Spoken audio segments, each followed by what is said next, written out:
إن الحمد لله نحمده ونستعينه ونستغفره ونؤمن به ونتوكل عليه ونعوذ بالله من شرور أنفسنا ومن سيئات أعمالنا من يهده الله فلا مضل له ومن يضلل فلا هادي له وأشهد أن لا إله إلا الله وحده لا شريك له وأشهد أن محمدا عبده ورسوله أما بعد فإن خير الحديث كتاب الله وخير الهدي هدي محمد صلى الله عليه وسلم وشر الأمور محدثاتها وكل محدثة بدعة وكل بدعة ضلالة وكل ضلالة في النار. أعوذ بالله من الشيطان الرجيم. بسم الله الرحمن الرحيم.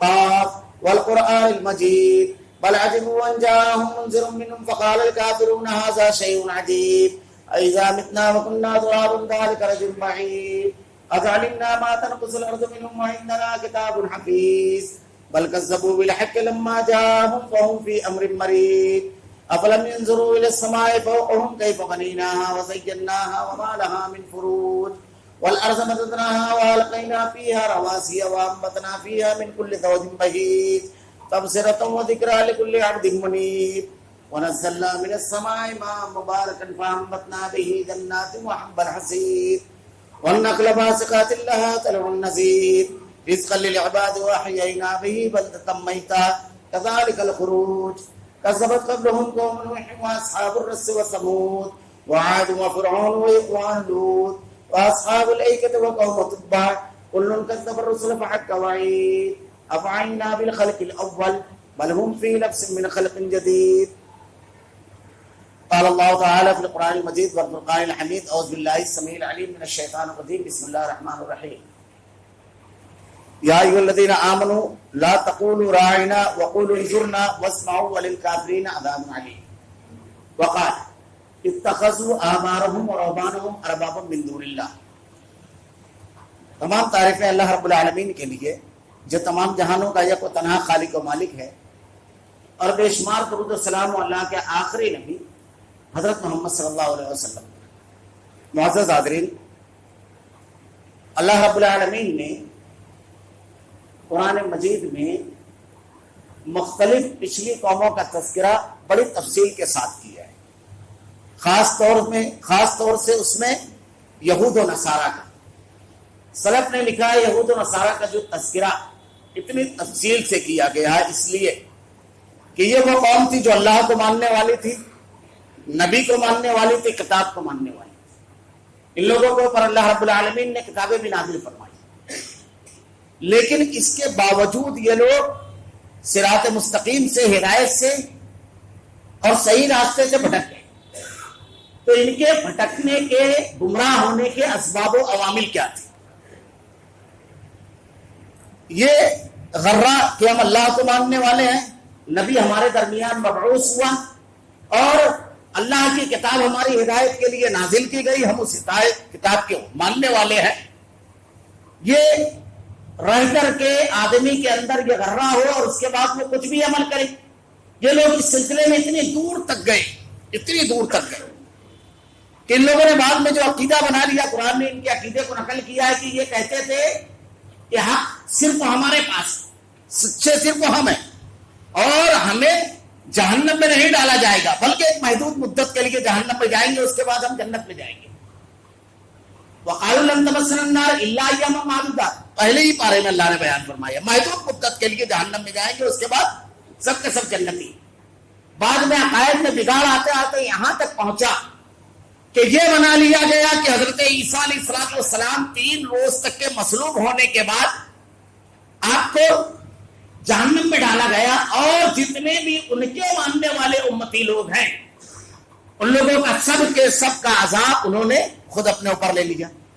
پھر نتائج بنتے بگڑتے حالات یہاں تک پہنچے کہ ایک آدمی اگر جا کر کے صرف پادری کے پاس اپنے گناہوں کا اعتراف کر لے بس اس کے لیے کافی ہو جاتا ہے. الگ الگ شکلیں اور الگ الگ صورتیں انہوں نے بنا لی.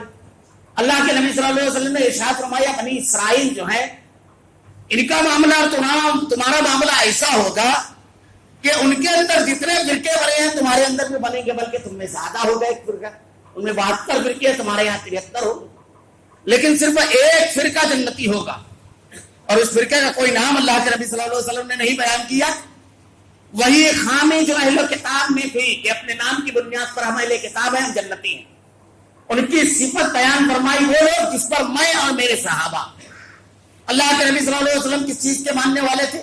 میں تو صرف وہی کی اتباع کرتا ہوں، آسمان سے جو ہدایت نازل ہوتی ہے اس کے مطابق پیروی کرتا ہوں، زندگی گزارتا ہوں.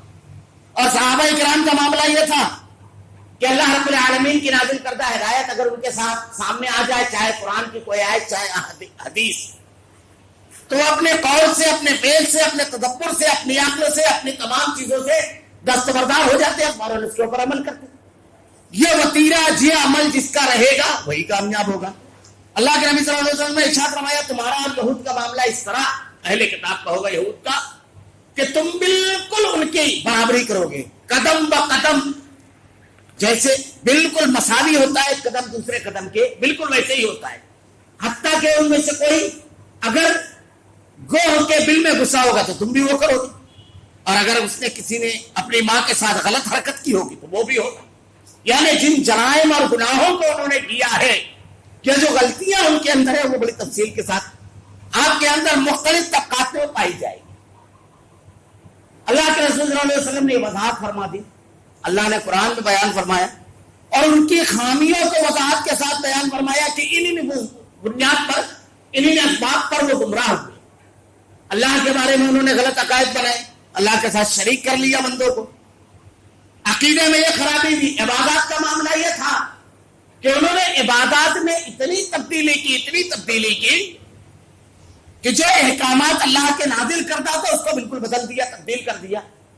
بلکہ اگر آپ قرآن مجید پڑھیں تو ان کا اطاعت اور فرما برداری کا معاملہ یہ تھا کہ اللہ رب العالمین نے ان کو حکم دیا اپنے نبی کے ذریعے کہ یہ جو دروازہ ہے اس میں سے سر کے بل تھوڑا سا جھک کر کے، یعنی سر جھکا کر کے، نغفر لکم خطایاکم وسنزید المحسنین، داخل ہو جاؤ اس میں سے. تو انہوں نے بجائے اس کے یہ کیا کہ سروئی کے بل بیٹھ کر کے گھسڑتے ہوئے وہ لوگ اتنے نافرمان اور سرکش تھے. اللہ رب العالمین نے ان کو حکم کیا سجدے میں جاؤ، اس سجدے میں نہیں گئے. ایک پہاڑ معلق ہو گیا ان کے اوپر، تو سجدے میں جب گئے تو سر اٹھا کر کے کنکھیوں سے اس کو دیکھتے تھے کہ کہیں یہ گرے نہ. اللہ کے نبی نے ان کو احکامات دیا، حضرت موسیٰ علیہ السلام نے ان کو باتیں بتائی کہ اللہ نے یہ حکم دیا ہے. جب یہ لوگ طور پر گئے بت بنانے کے بعد، حضرت موسیٰ علیہ السلام لے کر کے جب پہنچے ان کو، ان کے بڑے سرداروں کو، تو اللہ رب العالمین ان سے ہم کلام ہوا، یہ شرف حاصل ہوا. لیکن سرکشی ان کی اتنی بڑی ہوئی تھی کہ یہ کہتے ہیں کہ اب اللہ کو ہم جب دیکھ لیں گے جب مانیں گے. موسیٰ علیہ السلام ایک بجلی آئی اور سب کے سب مر گئے. پہلے بارے میں پوری تفصیل موجود ہے. اس کے بعد حضرت موسیٰ علیہ السلام نے اللہ سے دعا کی رب العالمین میں ان کی جہالت جو انہوں نے کی ہے رب العالمین میں پناہ چاہتا ہوں. اس کے بعد اللہ رب العالمین نے پھر ان کو زندہ کیا. یہ جو سرکشی ان کی بار بار بیان کی گئی ہے، جب آدمی واقعات پڑھتا ہے، جب یہ تین چیزیں دیکھتا ہے تو ایسا محسوس ہوتا ہے کہ عجیب و غریب قوم تھی. لیکن آج اگر ہم اپنے حالات کا جائزہ لیں تو ایسی بے شمار چیزیں ہمارے یہاں موجود ہیں، جاری اور ساری بے شمار چیزیں. عبادت میں شرک ہمارے یہاں موجود ہے، اور شرک کے اس مقام پر بعض لوگ تو چلے گئے ہیں کہ ان لوگوں نے تو کہا حضرت عزیر کو اللہ کا بیٹا، اور عیسائیوں نے کہا حضرت عیسیٰ علیہ السلام کو اللہ کا بیٹا. وقالت الیہود عزیر ابن اللہ وقالت النصارى مسیح اللہ. یہود کہتے ہیں کہ عزیر اللہ کے بیٹے، اور نصارہ کہتے ہیں حضرت عیسیٰ علیہ السلام اللہ کے بیٹے. ذالک قولہم بافواہہم، اللہ نے قرآن میں ارشاد فرمایا یہ ان کے اپنے اقوال ہیں، یہ باتیں ہیں جو انہوں نے بنا لی اپنی طرف سے. ہمارے یہاں تو اس سے بہت بڑھ کر کیا باتیں لوگوں نے کہہ دی. لوگوں نے یہاں تک کہا نعوذ باللہ استغفر اللہ ثم استغفر اللہ، وہی جو عرش پر مستوی تھا خدا ہو کر اتر پڑا ہے مدینے میں مصطفیٰ ہو کر. نعوذ باللہ. سارا اختیار اللہ کے نبی کو ہے، جسے چاہے عطا کریں. اللہ کے نبی صلی اللہ علیہ وسلم کے بارے میں جبکہ اللہ نے قرآن میں ارشاد فرمایا قل لا املک لنفسی نفعا ولا ضرا الا ما شاء اللہ ولو كنت اعلم الغیب لاستكثرت من الخیر. کہہ دیجئے کہ میں اپنی ذات کے لیے بھی نفع اور نقصان کا مالک نہیں. سارا اختیار اکیلے اللہ رب العالمین کے ہاتھ میں ہے، جسے چاہے نفع پہنچائے اور جسے چاہے نقصان پہنچائے. سارا فیصلہ ایک پتا بھی اللہ کی مشیت کے بغیر حرکت نہیں کرتا، ایک پتا بھی، سارا حکم صرف اسی کا چلتا ہے۔ بالکل واضح طور پر اللہ کے نبی نے ارشاد فرمایا، اللہ کے نبی سے کہا جاتا ہے کہ جو آپ چاہیں اللہ چاہے۔ ہمارے سماج اور معاشرے میں دیکھیے، جو اللہ اور اس کا رسول چاہے، اللہ اور اس کے رسول بار بار کہا جاتا ہے۔ اللہ اور اس کے رسول کو جو قسمیں وغیرہ کھائی جاتی ہے، اللہ کے نبی صلی اللہ علیہ وسلم نے ارشاد فرمایا اجعلتنی للہ ندا، تو نے مجھ کو اللہ کے برابر کر دیا۔ یہ تو عقیدے کا معاملہ تھا، یہ ایک مستقل عنوان ہے۔ بے شمار چیزیں عقائد کے باب میں ہمارے معاشرے میں ایسی ملے گی جو اہل کتاب میں موجود تھی۔ اللہ رب العالمین نے ان کی ہدایت کے لیے بھی نبی کو مبعوث فرمایا، ورنہ نبی کی ضرورت نہیں ہوتی اگر یہ ہدایت پر موجود ہوتے، گمراہی نہیں آتی تو، کیونکہ انہوں نے سب کو بدل دیا تھا۔ یحرفون الکلم عن مواضعہ، کلمات کو اپنی جگہ سے تبدیل کر دیا۔ کلمات کو تبدیل کرنے کا معنی کئی چیزیں لوگوں نے لکھی ہے۔ ایک یہ بھی کہ جو احکامات جس وقت تھے اس وقت کے وہ احکامات کے بجائے دوسرے احکامات بیان کیے۔ آج ہمارے سماج اور معاشرے کے اندر دیکھیے بدعات ہر قدم پر آپ کو نظر آئے گی۔ اللہ کے نبی صلی اللہ علیہ وسلم کی سنت کچھ اور، ہمارے یہاں کچھ اور ہے سماج اور معاشرے کے اندر۔ اور صورتحال اس قدر مخدوش ہے کہ اگر کوئی سنت بیان کرتا ہے تو لوگوں کو لگتا ہے کہ نئی چیز آ گئی۔ بے شمار چیزیں ہر بات میں آپ اس کو پائیں گے۔ نیا گھر بناتے ہیں لوگ، قرآن خوانی کراتے ہیں، دکان بنائی قرآن خوانی کرائی۔ آج کا دور تو ایسا ہے کہ اگر کوئی بغیر قرآن خوانی کرے ہوئے اگر دکان کھول لے گا تو لوگ کہیں گے دیکھ یہ مسلمان ہے، قرآن خوانی بھی نہیں کرایا، چاہے وہ کسی وقت کی نماز نہ پڑھے۔ صرف ایک جمعہ کی نماز اگر وہ پڑھتا ہے تو کبھی کوئی سوال نہیں کرے گا کہ اللہ کے نبی نے تو کہا ہے کہ ہر مومن اور کافر کے درمیان فرق کرنے والی نماز ہے۔ ہر شخص پر، بچہ اگر 7 سال کا ہو جائے تو اس کے اوپر سختی کرنا ہے، اور 10 سال کا ہو جائے تو نماز نہ پڑھے تو مارو، فرض ہے۔ کسی بھی صورت میں آدمی بیٹھ کر لیٹ کر اشارے سے لیکن نماز پڑھتا ہے، بہرحال کسی بھی صورت میں سوال اس پر نہیں اٹھے، جبکہ اللہ کے نبی صلی اللہ علیہ وسلم نے صحابہ کرام نے کبھی عمل نہیں کیا۔ بعض بدعتیں تو اتنی قوت والی ہے کہ اگر اس کے خلاف آدمی کرتا ہے تو لوگوں کے اسلام پر سوالیہ نشان کھڑا ہو جاتا ہے۔ عبادات کے معاملے میں جو فرائض اور واجبات ہیں جو اللہ تعالیٰ نے فرض کیا ہے، فرض نمازیں، سنن رواتب جو اس کے ساتھ ساتھ 12 ہے دن بھر میں، اور اس کے علاوہ نوافل جو عبادتیں اللہ کے نبی صلی اللہ علیہ وسلم نے کیا، اس کی بجائے ہمارے یہاں کچھ رسم و رواج کو ہم نے عبادت بنا لیا، دین بنا لیا، دین کی شناخت بنا لی عبادت کے لیے۔ ہمارے یہاں ایک طبقہ ایسا ہے جو کبھی 11 اگر آئے گی تو چھوڑے گا نہیں نیاز بنانا، 3واں 10واں 20واں 40واں کبھی نہیں، جمعرات کے روز کا جو معاملہ ہے فاتحہ دلانے کا کبھی نہیں چھوٹے گا۔ لیکن یہ معاملہ نماز کا، اس میں جو بندوں نے بنا لی، اس کو عبادت بنا لیا، اس کو دین بنا لیا، اور اس کو اس قدر لازم قرار دے دیا۔ نکاح جب ہوتا ہے 1 روز پہلے غیر اللہ کے نام پر بکرا ذبح کرنا، چاہے انہوں نے کبھی قربانی نہ کی ہو۔ اللہ کے نبی صلی اللہ علیہ وسلم نے کہا نکاح میں کیا چیز ہے؟ ایجاب و قبول، مہر، اور مردوں کے لیے دوسرے دن عقیقہ ولیمہ کرنا، یہ ہے نکاح میں۔ لیکن اس کے علاوہ چیزیں، ہر چیز میں آپ کو یہ چیز نظر آئے گی کہ اہل کتاب میں جو جو خامیاں تھی جس کو بیان کیا گیا ہے، ہمارے سماج اور معاشرے کے اندر وہ خامیاں نظر آئے گی۔ لیکن جیسے اہل کتاب کا وتیرہ تھا کہ ہم تو اللہ کو ماننے والے ہیں، نبی کو ماننے والے ہیں، رسول کو ماننے والے ہیں، ہمارے لیے سب کچھ دین کے نام پر جو بھی چلے وہ سب کے سب صحیح ہے۔ ہمارے یہاں بھی ایک مثال، اللہ کے نبی صلی اللہ علیہ وسلم نے ارشاد فرمایا کل بدعۃ ضلالہ کل ضلالۃ فی النار، دین میں ہر نئی چیز بدعت ہے، ہر بدعت گمراہی ہے، ہر گمراہی کا ٹھکانہ جہنم ہے، ہر گمراہی کا۔ میں نے پچھلے 2-3 ہفتوں سے جو جھاڑ پھونک کے سلسلے میں باتیں بیان کی ہے، ان آیتوں کی اگر آپ تلاوت کریں گے کہ اللہ رب العالمین نے جادو کا تذکرہ جہاں قرآن میں کیا ہے پہلے پارے میں، اس کے بعد یہود کی ایک صفت بیان کی ہے، یا ایھا الذین آمنوا لا تقولوا راعنا وقولوا انظرنا، اے ایمان والو رائنا نہ کہو، انظرنا کہو۔ اللہ کے نبی صلی اللہ علیہ وسلم کی مجلس جب لگتی تو اللہ کے نبی صلی اللہ علیہ وسلم کی مجلس میں صحابہ کرام کہتے تھے رائنا، اللہ کے رسول صلی اللہ علیہ وسلم جب ہم جو بات کہہ رہے ہیں اس پر ذرا سا دیکھیے، سنیے، توجہ کیجیے۔ یعنی اللہ کے نبی صلی اللہ علیہ وسلم کو اپنی طرف متوجہ کرنے کے لیے یہ بات کوئی سوال کوئی بات ہوتی ہے، ہماری طرف توجہ کیجیے اللہ کے نبی صلی اللہ علیہ وسلم، ہم کو احکامات بیان کیجیے، ہم کو نصیحتیں کیجیے۔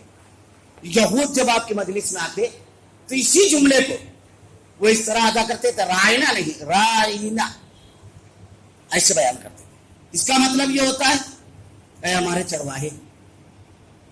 ایک اور مطلب ہوتا ہے بہت خراب، بس زبان کو ذرا سا دبا لیتے تھے۔ ان لوگوں کی خرابی یہ تھی، جیسے سلام کرنے کے لیے جب یہ سلام کرتے تو السلام علیکم کہنے کے بجائے لام جو ہے اس کو غائب کر دیتے تھے، السلام علیکم، یعنی تیری بربادی ہو، تجھ پر تباہی۔ اللہ کے نبی صلی اللہ علیہ وسلم نے ارشاد فرمایا ان کو صرف وہی جواب دو، علیکم، جو تو نے کہا وہ تیرے، وہی پلٹا دو ان کے اوپر۔ تو اللہ رب العالمین نے قرآن مجید میں کہا یا ایھا الذین آمنوا لا تقولوا راعنا وقولوا انظرنا، راعنا مت کہو، ایسا لفظ بھی مت استعمال کرو جسے یہودی اپنی جو ان کی اسلام دشمنی ہے اور جو ان کی قدورت ہے اس کے بنیاد پر استعمال کرتے ہیں، بلکہ اس کا دوسرا لفظ استعمال کرو۔ اللہ تعالیٰ نے ارشاد فرمایا، یعنی اتنا زیادہ اللہ کے نبی نے ارشاد فرمایا دوسری قوموں کی مشابہت نہ اختیار کرو، چاہے سماج ہو، معاشرت ہو، تہذیب ہو، کچھ ہو۔ اب یہ جھاڑ پھونک کا جو معاملہ ہمارے یہاں چلتا ہے، اس میں اگر آپ دیکھیں کہ ہمارے سماج اور معاشرے میں کیا چیز جاری اور ساری ہے، یہودیوں کے یہاں آج بھی جھڑ پھونکے گھومتے ہیں گلی گلی، ان کے یہاں باقاعدہ اشتہارات نکلتے ہیں جھاڑ پھونک کے، اور یہ پلیتے جلانا، یہ جو تعویذ لکھنا اور یہ جو گنڈے اور دھاگے باندھنا ہے، یہ سب وہیں سے آیا ہے، یا ان کے یہاں سے آیا ہے، یا بت پرستوں کے یہاں سے آیا ہے، یا یونانیوں کے یہاں سے۔ یونانی جو ہے وہ ستارہ پرست قوم ہے، ان کے یہاں یہ ستاروں کا جو تمام کے تمام علم اور علم ابجد جو ہے، یعنی مسلمانوں نے جب اس علاقے کا سفر کیا اور ان کے تعویذ دیکھے تو ان کو حیرت ہوئی کہ پہلا ایک واقعہ تاریخ کے اندر ملتا ہے کہ ایک مسلمان سیاح کے سامنے ایک مرتبہ یونانی تعویذ لائی گئی، جب اس نے تعویذ کو کھولا تو حضرت فاطمہ کے حروف کے جو تعداد ہے علم الاعداد کی، وہ فاطمہ کے حضرت فاطمہ کے حروف کا اور حضرت علی رضی اللہ تعالیٰ عنہ کے حروف کا تعویذ بنا ہوا تھا۔ تو اس کو بڑی حیرت ہوئی، کہتا ہے کہ یہ مرتبہ ہے حضرت علی اور حضرت فاطمہ رضی اللہ تعالیٰ عنہ کا۔ وہاں ایک شخص بیٹھا ہوا تھا، کہنے لگا یہ ہمارے ستاروں کے اعداد ہے، تم کہاں لے جا کر کے وہاں بیٹھا لیے؟ جیسے ہمارے یہاں بسم اللہ کا جو اعداد ہے تو غیر مسلموں کے ایک جو ہے اس کے بالکل مل جاتا ہے۔ تو ان کو بڑی حیرت ہوئی، یہ تمام کے تمام چیزیں وہیں سے مسلمانوں کے درمیان داخل ہوئی، اور مسلمانوں میں جس علم کو کرنے والے ہیں، اگر میں صرف اشارے دوں کہ وہ کیا کیا کرتے ہیں، ہمارے یہاں لوگ سمجھتے ہیں کہ ایک آدمی عالم ہے، اگر وہ صحیح العقیدہ نہیں ہے، اگر وہ قرآن حدیث کا پابند نہیں ہے تو ٹھوکریں کتنی بڑی بڑی ہے۔ ہمارے یہاں قرآن و حدیث سے کہتے ہیں، بعض لوگ تعویذ نکلے کہ ایک تعویل یہ بھی بیان کرتے ہیں کہ بھائی اس میں قرآن کی آیت ہی ہے۔ اگر قرآن کی آیت ہی لکھی ہوئی ہے تو کیا اس کو پہن کر لیٹرین میں جانا، اس کو پہن کر بیوی سے ملاقات کرنا، اس کو پہن کر سونا، غلط مقامات پر جانا، کیا قرآن اسی کے لیے نازل ہوا ہے؟ یہ قرآن کی تعظیم ہے یا قرآن کے ساتھ اس کی بے عزتی کرنا ہے یا اس کا مذاق اڑانا ہے؟ کچھ لوگوں نے تو بہت آگے چل گئے، قرآنی تعویذات جب بنائی تو قرآن کی آیتوں کے ساتھ وہ حرکت کی کہ بیان کرتے ہوئے ڈر لگتا ہے۔ کچھ تعویذات لوگوں نے بنائی، قرآنی تعویذات، اگر کسی خاتون کو بچے کی ولادت نہ ہو تو اس کے ران پر کسی نے لکھا عزت شمس قوت اور کسی نے لکھا عزت سماع الفطرت، یہ ولادت کے وقت اس کی ران پر باندھ دیا جائے اور ولادت ہونے کے فوراً بعد اس کو کھول لیا جائے اس چٹ کو، ورنہ آگے بہت بڑا نقصان ہو جائے گا، بچے کی ولادت کے ساتھ ساتھ کچھ اور بھی ہو جائے گا۔ زوجین کے ملاقات کے وقت تو کمر پر قرآنی آیات کا تعویذ لکھتے ہیں، یہ کیا ہے؟ کیا یہ دین ہے؟ کیا اللہ کے نبی نے قرآن کو اسی کے لیے بیان کیا تھا؟ عزت شمس قوت میں کیا ہے؟ عزت سماع الفطرت میں ہے کیا؟ ہم نے کبھی پڑھا قرآن؟ اس میں لکھا ہوا ہے کہ قیامت جب نازل ہوگی، قیامت جب واقع ہوگی تو یہ سورج، یہ چاند، یہ ستارے یہ جھڑ جائیں گے،